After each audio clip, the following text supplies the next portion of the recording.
नमस्कार दोस्तों, आपका स्वागत है हॉरर कहानी चैनल पर। दोस्तों, आज की पहली कहानी हमें पूजा जी ने भेजी है, तो इनकी कहानी शुरू करते हैं। शाम का समय था। सूरज ढल चुका था और आसमान पर बादल छाए हुए थे। एक पुराना सुनसान हॉस्पिटल जो अब बंद हो चुका था, उसके चारों ओर घने पेड़ थे। यह हॉस्पिटल एक समय में शहर का सबसे बड़ा और मशहूर हॉस्पिटल था, लेकिन अब यह एक भुतहा जगह के रूप में जाना जाता था। इसे सेंट मैरी हॉस्पिटल के नाम से जाना जाता था। रोहित, एक नवोदित लेखक, ने इस हॉस्पिटल की कहानियों को सुन रखा था। उसने निर्णय लिया कि वह यहाँ की सच्चाई का पता लगाएगा और अपनी अगली कहानी के लिए सामग्री इकट्ठा करेगा। उसकी प्रेमिका पूजा ने उसे बहुत मना किया, लेकिन उसका जिज्ञासु मन उसे रोक नहीं सका। सेंट मैरी हॉस्पिटल की स्थापना 1920 के दशक में हुई थी। यह हॉस्पिटल अपने समय में अत्याधुनिक सुविधाओं से लैस था। लेकिन एक रात 1970 में एक भयानक आग लगी जिसने पूरे हॉस्पिटल को जलाकर राख कर दिया। इस आग में कई मरीज और स्टाफ सदस्य मारे गए थे। कहा जाता है कि तब से ही वहां अजीब घटनाएं घटने लगीं। लोगों ने अजीब आवाजें, चीखें और छायाओं को देखा था। रोहित और पूजा ने अपने सभी आवश्यक उपकरण पैक किए और हॉस्पिटल की ओर रवाना हो गए। जैसे ही वे हॉस्पिटल पहुंचे, उन्हें वहां की सुनसान और डरावनी माहौल ने घेर लिया। चारों ओर झाड़ झंखाड़ और टूटे फूटे दरवाजे और खिड़कियां थीं। रोहित ने अपनी टॉर्च जलाई और पूजा को सांत्वना दी। जैसे ही वे मुख्य द्वार के पास पहुंचे, उन्हें दरवाजे के नीचे से एक ठंडी हवा का झोंका महसूस हुआ। दरवाजा जंग खा चुका था और उसे खोलना मुश्किल था, लेकिन रोहित ने किसी तरह उसे धक्का देकर खोला। अंदर का दृश्य और भी भयानक था। चारों ओर धूल और मकड़ियां थीं और एक अजीब सी गंध थी। वे धीरे धीरे अंदर की ओर बढ़े। पहली मंजिल पर वे पुराने रजिस्ट्रेशन डेस्क के पास पहुंचे। वहां कुछ पुराने फाइल और दस्तावेज बिखरे पड़े थे। रोहित ने कुछ दस्तावेज उठाकर देखा, जिनमें कुछ मरीजों के नाम और उनके इलाज के बारे में लिखा था। पूजा ने अचानक एक अजीब सी आवाज सुनी, जैसे किसी ने फुसफुसाते हुए उनका नाम लिया हो। वे दोनों दूसरे फ्लोर की ओर बढ़े। यह फ्लोर और भी डरावना था। यहाँ चारों ओर टूटे फूटे बेड और व्हीलचेयर थीं। दीवारों पर पुराने खून के धब्बे थे। एक कमरे के दरवाजे पर ऑपरेशन थिएटर लिखा हुआ था। रोहित ने दरवाजा खोला और अंदर झांका। यह कमरा अब भी अपने पुराने रूप में था, लेकिन वहां एक अजीब सी ठंडक थी। पूजा ने रोहित को बताया कि उसे ऐसा महसूस हो रहा है जैसे कोई उन्हें देख रहा है। रोहित ने उसे शांत रहने को कहा और आगे बढ़ने का निर्णय लिया। जैसे ही वे तीसरे फ्लोर की सीढ़ियों की ओर बढ़े, उन्हें एक बच्चे की हंसी सुनाई दी। वे दोनों एक दूसरे की ओर देखने लगे। उनके चेहरे पर डर साफ झलक रहा था। तीसरा फ्लोर और भी भयानक था। वहां की दीवारों पर अजीब अजीब निशान थे। रोहित ने अपनी टॉर्च से इधर उधर देखा, तभी पूजा ने अचानक रोहित का हाथ जोर से पकड़ लिया। उन्होंने देखा कि एक कोने में एक छाया खड़ी थी। वह छाया धीरे धीरे उनकी ओर बढ़ने लगी। वे दोनों चीख पड़े और तेजी से नीचे की ओर भागे। जैसे ही वे मुख्य दरवाजे के पास पहुंचे, दरवाजा खुद ब खुद बंद हो गया। रोहित और पूजा ने दरवाजे को खोलने की कोशिश की, लेकिन वह नहीं खुला। तभी उन्हें चारों ओर से अजीब अजीब आवाजें सुनाई देने लगीं। वे दोनों बीच में खड़े खड़े कांपने लगे। अचानक एक बूढ़ी औरत की आकृति उनके सामने प्रकट हुई। उसकी आंखें लाल थीं और चेहरा डरावना था। बूढ़ी औरत ने बताया कि वह इस हॉस्पिटल की नर्स थी और आग लगने के समय यहीं मारी गई थी।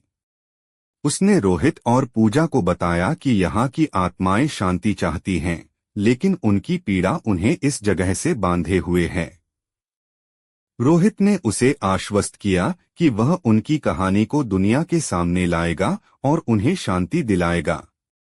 अचानक दरवाजा खुल गया और रोहित और पूजा तेजी से बाहर निकल आए।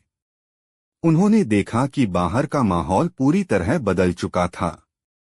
रोहित ने निर्णय लिया कि वह इस हॉस्पिटल की कहानी को लिखेगा और इन आत्माओं को शांति दिलाने का प्रयास करेगा। रोहित और पूजा ने जब सेंट मैरी हॉस्पिटल की कहानी लिखनी शुरू की तो उन्हें उस रात का हर पल याद आ रहा था।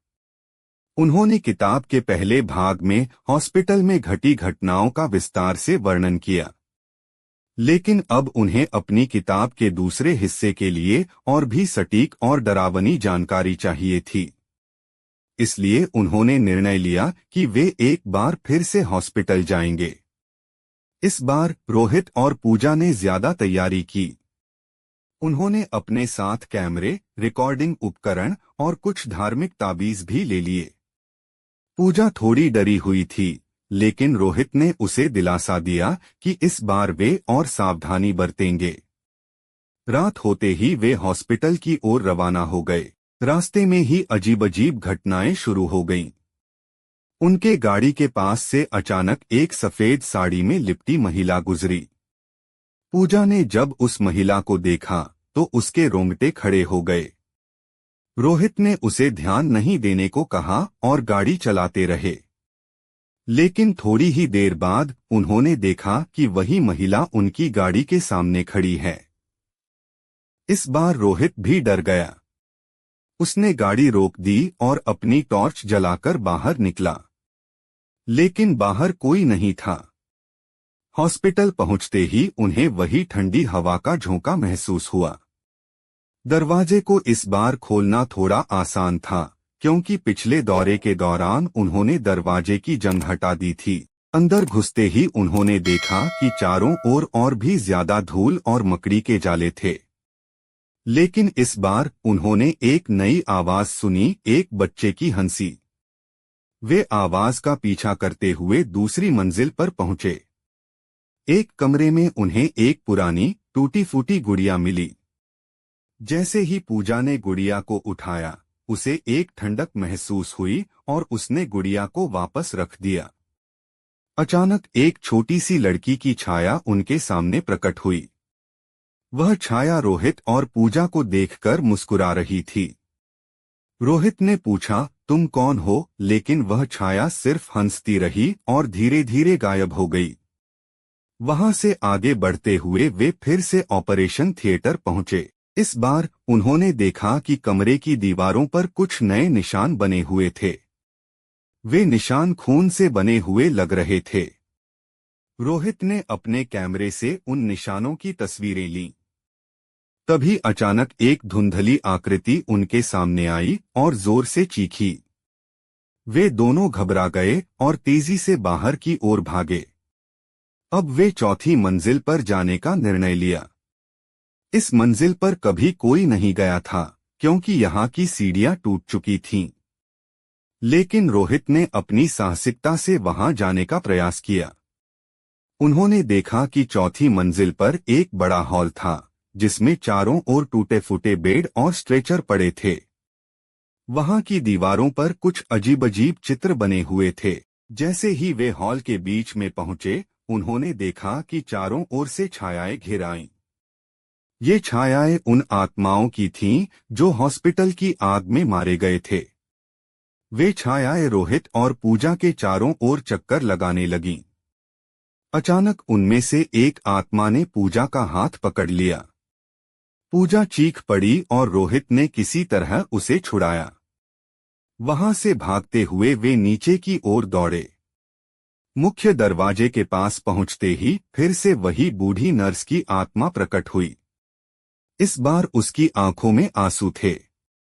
उसने रोहित और पूजा से कहा कि वे सभी आत्माएं शांति चाहती हैं और उनकी कहानियों को दुनिया के सामने लाना जरूरी है। रोहित और पूजा ने आत्माओं से वादा किया कि वे उनकी कहानियों को सबके सामने लाएंगे। वे किसी तरह बाहर निकले और तेजी से गाड़ी में बैठ गए। रास्ते में भी उन्होंने कई अजीब अजीब छायाएं देखीं, लेकिन अब वे डरे नहीं थे, क्योंकि वे जानते थे कि उनका उद्देश्य सच्चाई को उजागर करना है। इस कहानी ने न केवल रोहित और पूजा की जिंदगी को बदल दिया, बल्कि उन आत्माओं को भी शांति दिलाई जिनकी पीड़ा और दुख दशकों से किसी ने नहीं सुना था।